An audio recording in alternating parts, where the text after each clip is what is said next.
Boy, Stephen Thompson, what a great guy. What just a truly nice person. And it comes through. It comes through in his interviews. It comes through within his sportsmanship that he shows other people.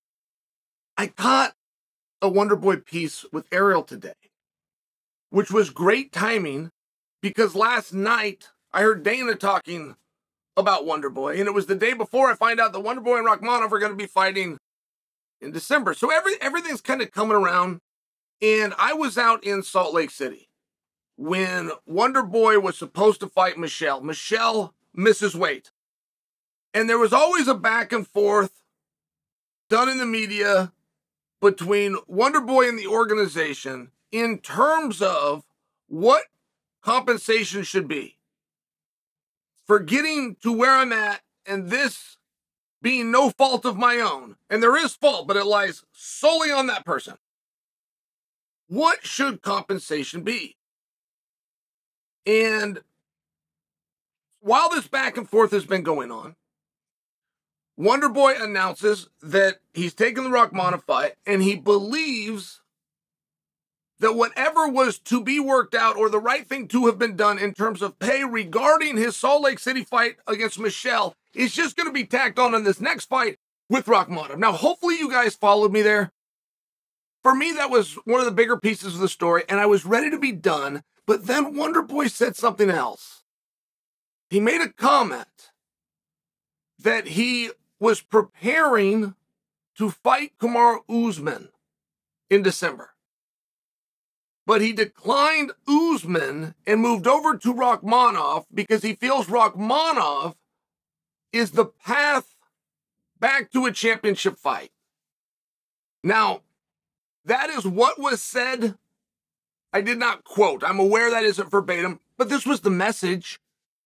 And as much as I enjoy Wonder Boy, and as much as I respect his skills and his ranking, and as much as it would mean to have a win over Rakhmonov, I'm not understanding the math.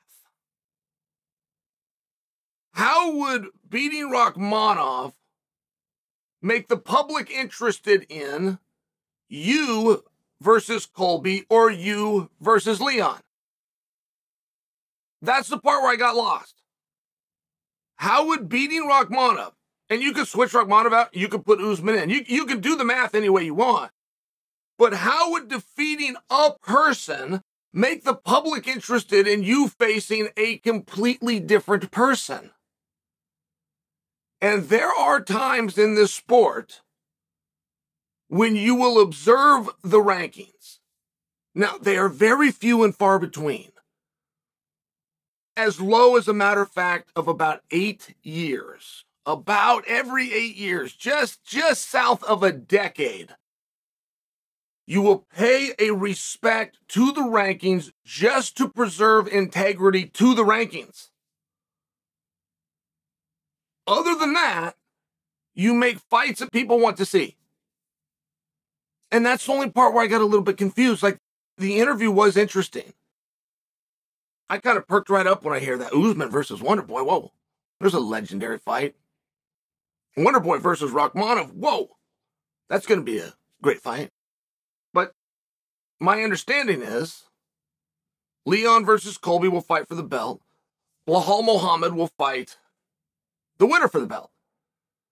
If everything goes well, if those three are in a round robin, by the time you have resolution to that round robin, it's going to be just north of International Fight Week of 2024.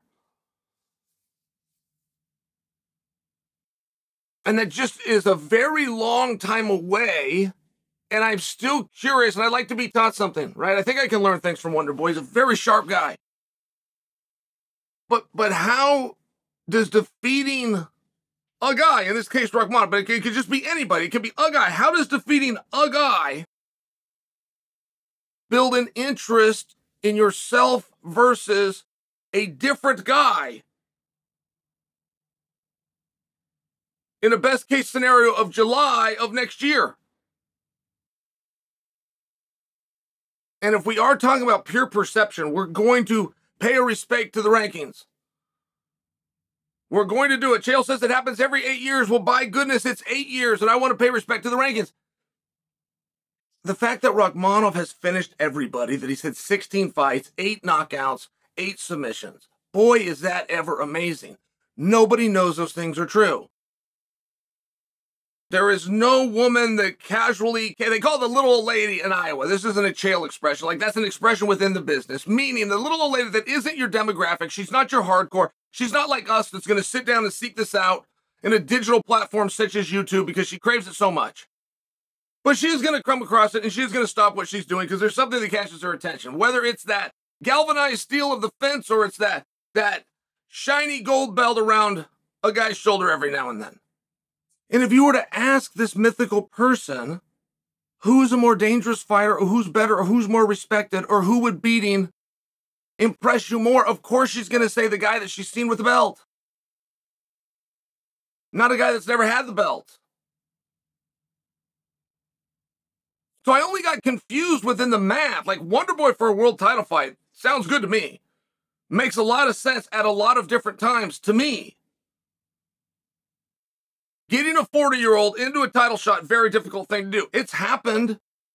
I can think of 2 off the top of my head, whether it was Randy Couture or Glover Teixeira. Like, none of these things are insurmountable. I'm not telling you to look at a mountain and get intimidated and run away. Wonderboy's never done that anywhere in his life. But I am curious how defeating Rakhmonov or anybody else